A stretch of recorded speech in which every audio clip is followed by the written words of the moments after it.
Isang inosenteng bata na may mga simpleng pangarap sa buhay ang maglaro, mag-aral at makabuo ng isang masayang pamilya kasama ang kanyang mga magulang. Pero sa isang iglap, ang lahat ng pangarap na ito ay marahas na tinanggalan ng hininga, tinanggalan ng bukas, tinanggalan ng pagkakataon ng mga taong pinapaniwalaang sakim sa pagitan ng ebidensya at takot. Ito ang Dokyo sa Dilim. Noong taong 2007 sa Manila North Harbor area, may dalawang batang nangangalakal ang naglalakad-lakad sa gilid ng breakwater. Normal na araw lang para sa kanila, naghahanap ng plastic bakal o kahit na anong pwedeng ibenta para may ipangtawid gutom. Pero habang nakadungaw sila sa tubig, may isang bagay na pumukaw sa pansin nila. Isang malaking maleta na kulay dark green ang nakikitang palutang-lutang sa may isla, puting bato sa tundo. Sa isip ng dalawang bata, baka naka-jackpot na sila na pwedeng ibenta. Ang unang pumasok sa utak nila ay baka nahulog lamang ito mula sa isa sa mga dambuhalang container van o mga barkong nagmamaniobra sa pantalan.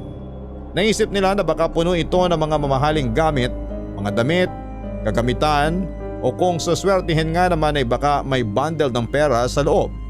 Dali-dali nila itong hinila palapit sa breakwater. Sa tindi ng excitement, hindi na sila nag-aksaya ng panahon at agad nilang binuksan ang maleta. Umaasang mababago ng laman ito ang takbo ng araw nila. Pero walang jackpot na sumalubong sa kanila. Sa halip na pagkakakitaan, isang matinding kilabot ang nagpatigas sa kanilang mga tuhod. Nang buksan ang zipper, tumambad sa kanila ang nakakakilabot at nakabaluktot at pilit na pinagkasya na wala ng buhay na katawan ng isang batang babae. Ang batang yon ay walang iba kundi si Geraldine Dindin Palma. Ang maletang akala nila ay naglalaman ng swerte. Naging kabaong pala ng isang karumal-dumal na krimen. Pero sino nga ba si Dindin at paano nga ba humantong sa ganitong brutal na sitwasyong habang buhay na pag-uusapan dahil sa tindi ng krimen na ginawa sa isang 7 taong gulang na bata? Si Geraldine Dindin Palma ay 7 taong gulang pa lamang noon, isang masayahing estudyante na nag-aaral sa St. Paul's College sa Pasig City. Sa edad na 7 taon, ang mundo niya ay umiikot lamang sa eskwelahan, sa bahay at sa pangarap na maging isang mabuting anak. Isang araw, umalis siya ng bahay para pumunta sa kanyang tutor na malapit lang din sa kanilang tinitirhan doon sa Pasig. Kasama niya ang kanilang yaya na si Marites Otog. Si Marites ay bago pa lamang noon. Ilang buwan pa lamang na naninilbihan sa pamilya Palma, kaya hindi pa talaga nila lubos na kilalang pagkatao nito. Bandang 12:00 ng tanghali, nakabalik pa naman ang dalawa sa bahay pagkatapos ng tutorial session. Ligtas silang nakauwi kaya walang dahilan para mag-alala ang sinuman. Pero makalipas lang ang isang oras, bandang 1:00 ng hapon, napansin ng ilang kapitbahay na muling lumabas ng bahay si Dindin at ang yaya na si Marites. Walang nakakaalam kung saan sila pupunta o kung bakit sila umalis muli ng oras na yon.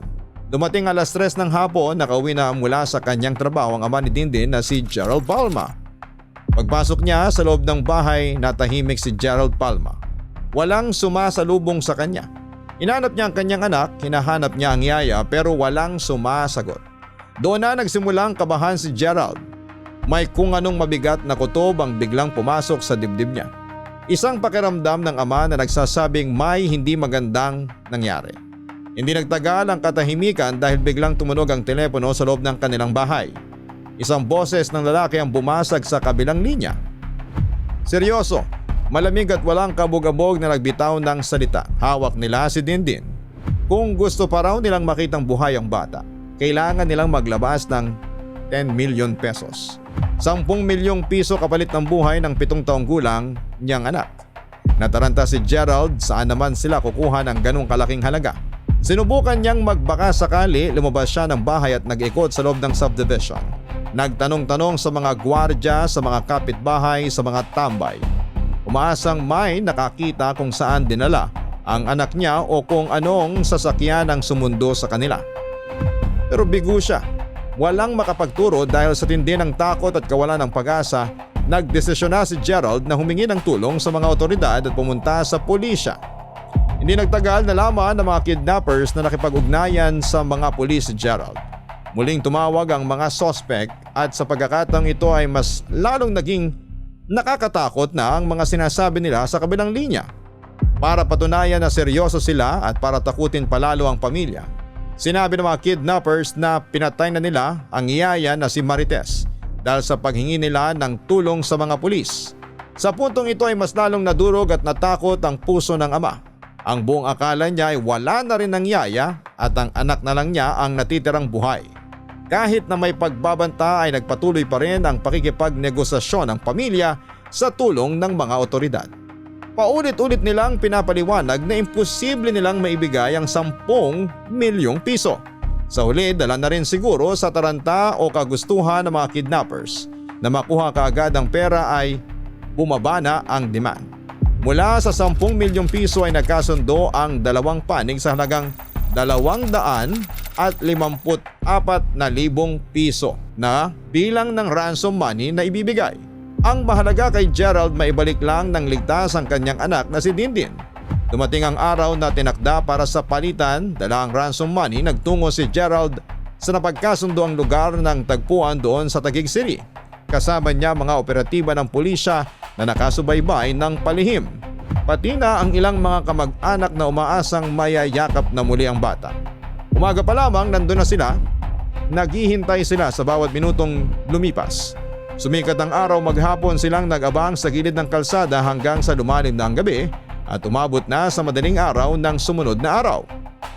Lumipas sa mga oras nang walang dumarating, walang text, walang tawag at walang kahit na anong bakas ng mga kidnappers o ni Dindin. Ang tagpuang inaasahan nilang magbabalik ng saya sa kanilang pamilya ay natapos sa isang nakabibinging katahimikan. Huwebes, August 16, 2007, 5 araw nang nakakalipas mula nang mawala si Dindin, habang ang pamilya Palma ay unti-unti nang pinapatay sa pag-aalala. Dito na pumutok sa mga balita sa telebisyon at radyo ang tungkol sa isang natagpuang bangkay sa Isla Puting Bato sa Tondo, Maynila. Isang batang nakita sa loob ng isang dark green na maleta na nakalutang sa dagat. Ayon sa ulat ng mga pulis, ang batang babae walang damit pang itaas, nakadilaw na jogging pants na pambaba at ang masakit pa rito, may isang itim na kable ng kuryente na mahigpit na nakapulupot sa kanyang leeg. Doon palang malinaw na sinadya ng kitli ng bata. Ang tangkad ng bata ay nasa bandang 4 na talampakan. Dahil maliit lang ang maleta, pinagkasya at pinilit talaga ng mga salarin na ibaluktot ang katawan ng bata para lamang maisarado ang zipper nito bago itinapon sa Manila Bay. Nang mapanood ni na Gerald at ng kanyang asawang si Felma, ang balita ay parang tumigil ang mundo nila. Kabado at nagmamadali silang bumiyahe patungo sa punerarya kung saan dinala ang bangkay upang personal na kumpirmahin kung si Dindin nga ba ang nasa loob ng maletang yon. Pagdating nila sa punerarya, sinalubong sila ng isang napakahirap na sitwasyon. Dahil 5 araw nang nasa tubig ang katawan ng bata, ito ay bloated o labis nang namamaga at nasa estado na ng pagkaagnas. Sobrang hirap nitong kilalanin sa pisikal na itsura. Maging ang kanyang ina na si Felma ay nag-atubili at nahirapang magsabi kung ang sarili nga ba niyang anak ang nasa harapan niya. Pero para sa isang ama, iba ang tibok ng puso.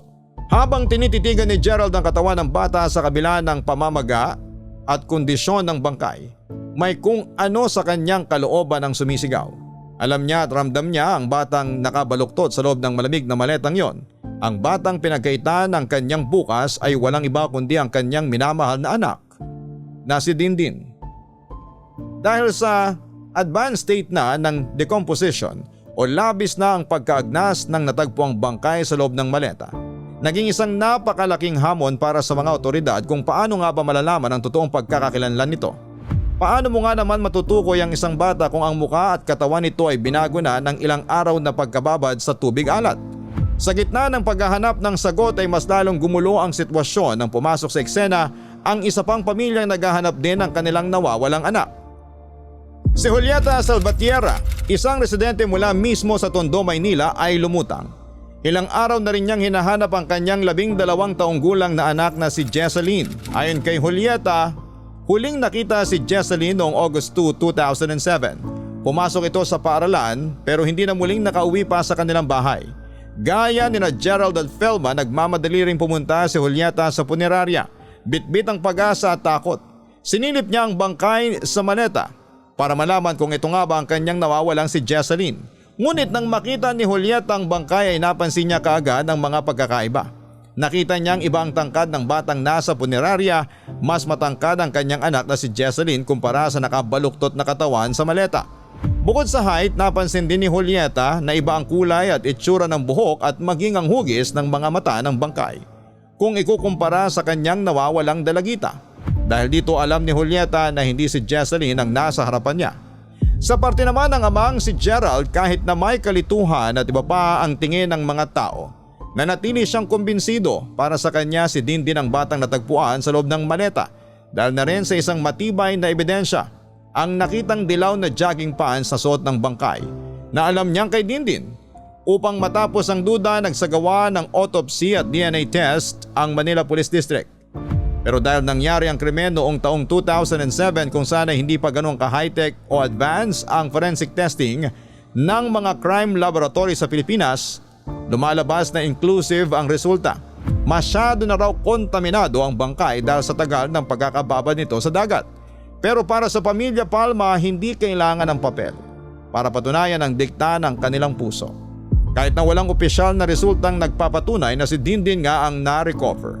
Nagdesisyon ang pamilya Palma na kunin ang katawan ng bata para mabigyan ito ng maayos na hantungan.